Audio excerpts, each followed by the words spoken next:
So after 500 dates on Match.com, I finally found the one, Tommy. Yes, that's her real name if you're wondering. We got married, and because I was the right old age of 47, we decided to start a family right away.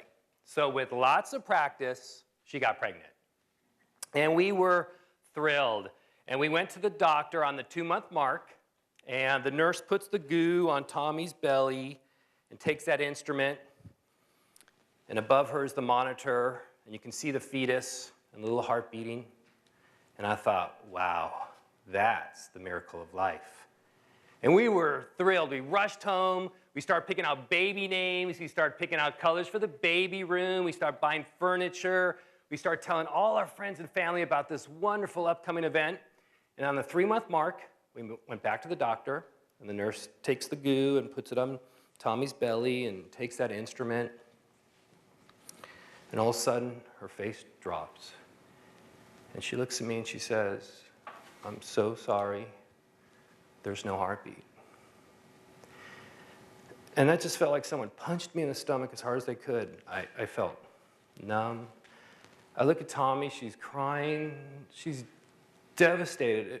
It made me feel even more devastated. And my mind starts racing. Why did this happen? Why? Can we really handle this pain? It just felt so hopeless.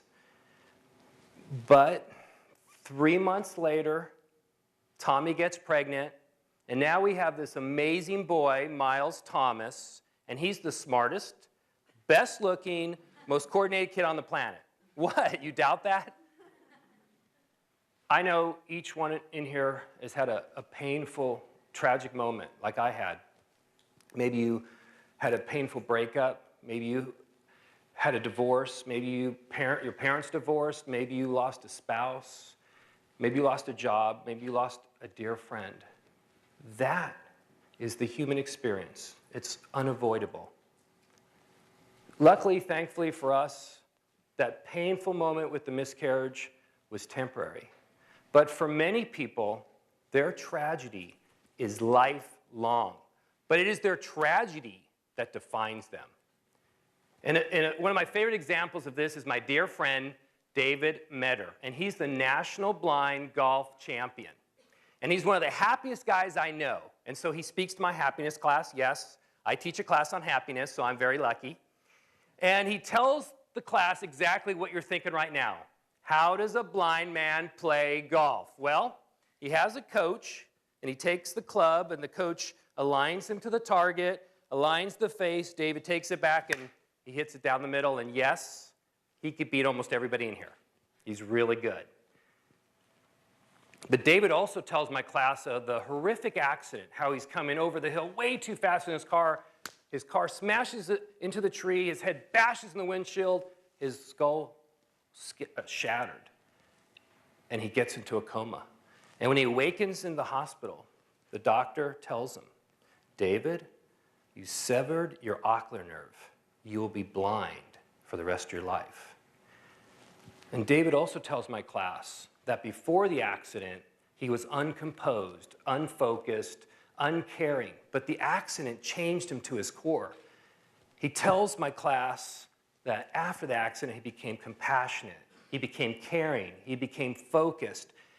He says that blindness allowed him to truly see what was seriously important in his life, like friends and family. He also tells my class that he's the only man in America who could walk through Home Depot and never see anything he wants. But that's his joke, not mine. David Metter showed me that the old science of loss is incomplete. I know a lot of you are familiar with the old science, Kubler-ross. She interviewed people that were dying, and she said they went through these stages: denial, anger, depression, bargaining, acceptance. Well, David just didn't accept his lot. He just didn't bounce back. He transcended because of his tragedy. He turned adversity into a superpower for personal growth. David, to me, exemplifies one of my favorite quotes from Michelangelo, the famed sculptor.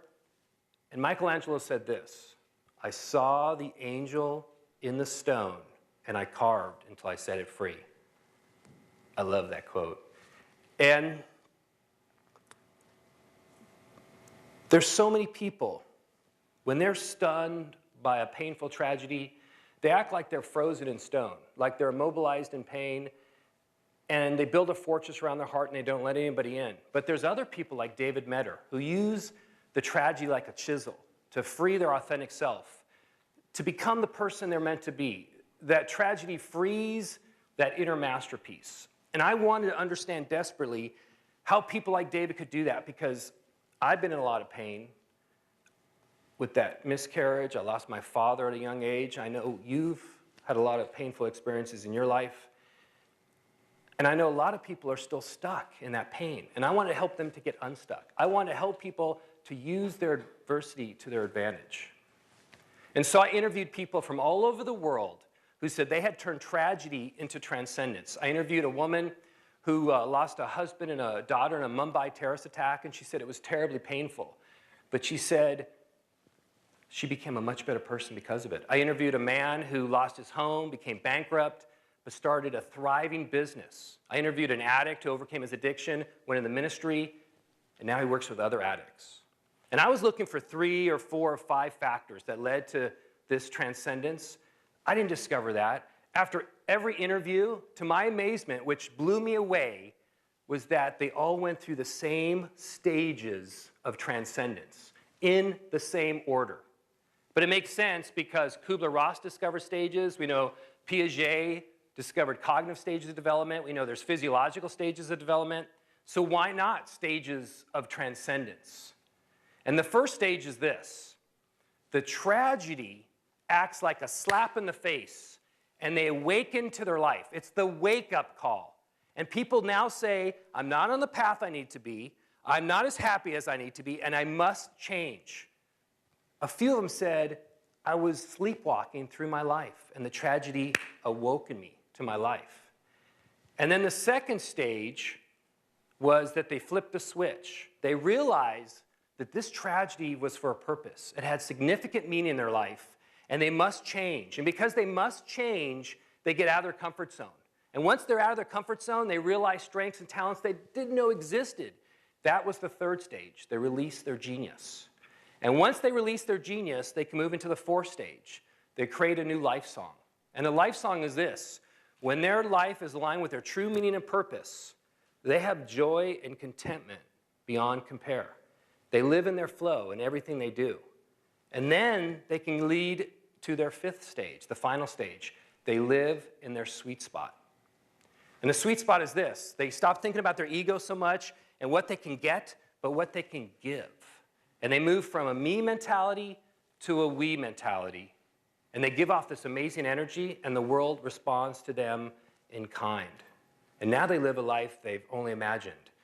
This is transcendability. This is the new science of resilience. Tragedy doesn't have to force you down and push you and break you up. It could lift you up. You can fall up. Tragedy can propel you to a new level. And I know that once you know these stages and you've heard about them, you're going to see them everywhere. You're going to see them in magazines. You're going to see them in articles. You're going to see them in tweets. Well, maybe not tweets. But you're going to see them everywhere. You're even going to see them in stories you've heard about before. Petra Nenkova.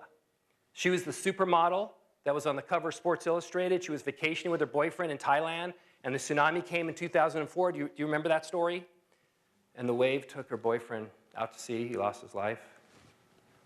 And that wave took Petra and pummeled her and broke her bones. But it also lifted her higher and higher and higher. So high she grabbed onto the palm fronds of a palm tree, and she was hanging on there for dear life for 8 hours. And as she was hanging on, and she was in terrible pain, it didn't compare to the psychic pain. Because as she was up there, she could hear these children crying for help. Please help me. Please help. She couldn't let go. She knew she'd be a goner. So when the water receded,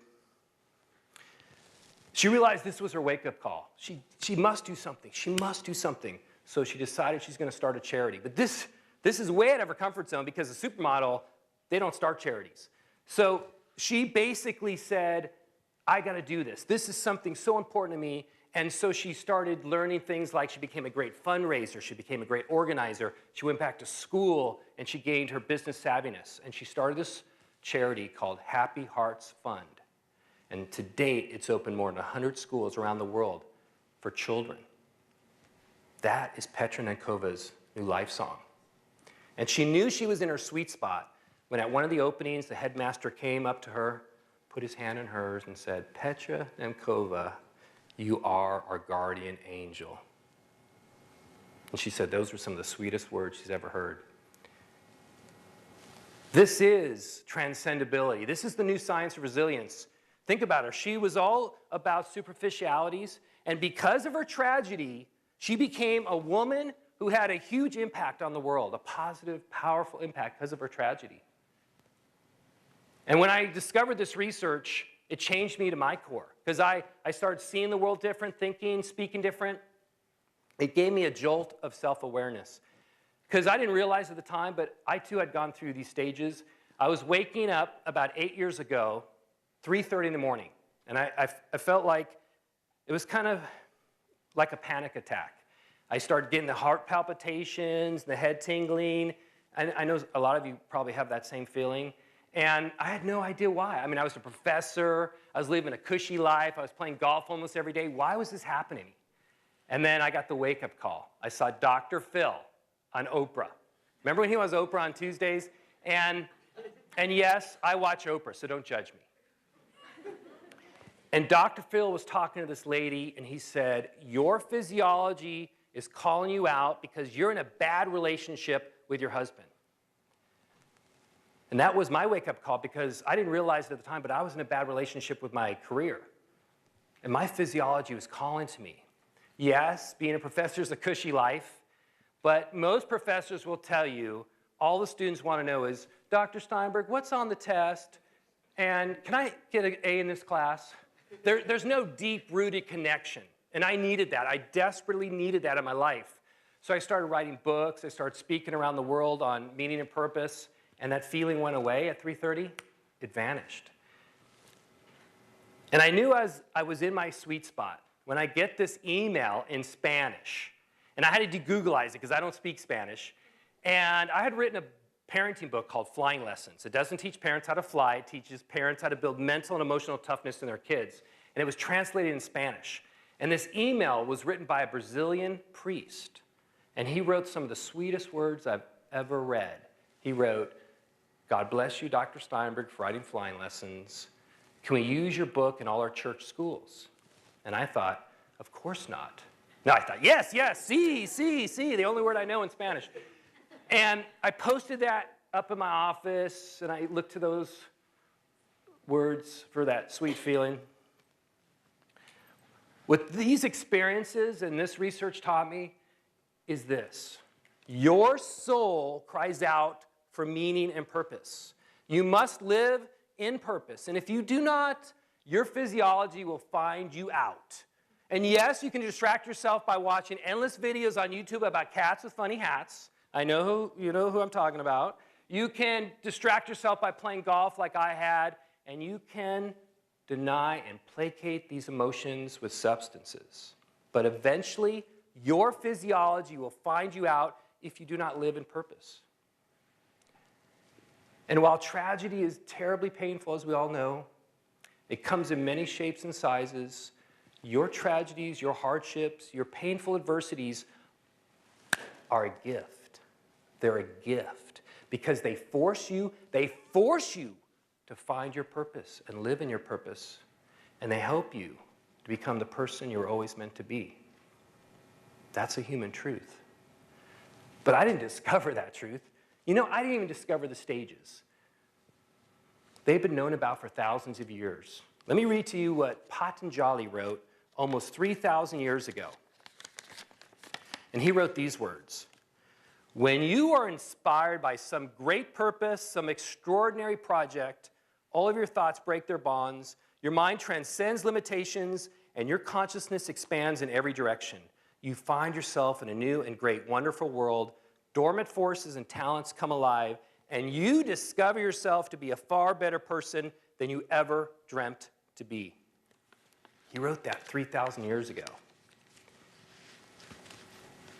It's my hope today that you realize that you are the extraordinary project. You are the extraordinary project. And that tragedy awakens you to the process. But you don't need tragedy, but you do need to become awakened. Because once you're awakened and you live in purpose, your mind will transcend limitations, your talents will shine beyond compare, you will hear those sweet notes to your life song, and you will become the person you were meant to be. That's not an ancient truth. That's not a modern truth.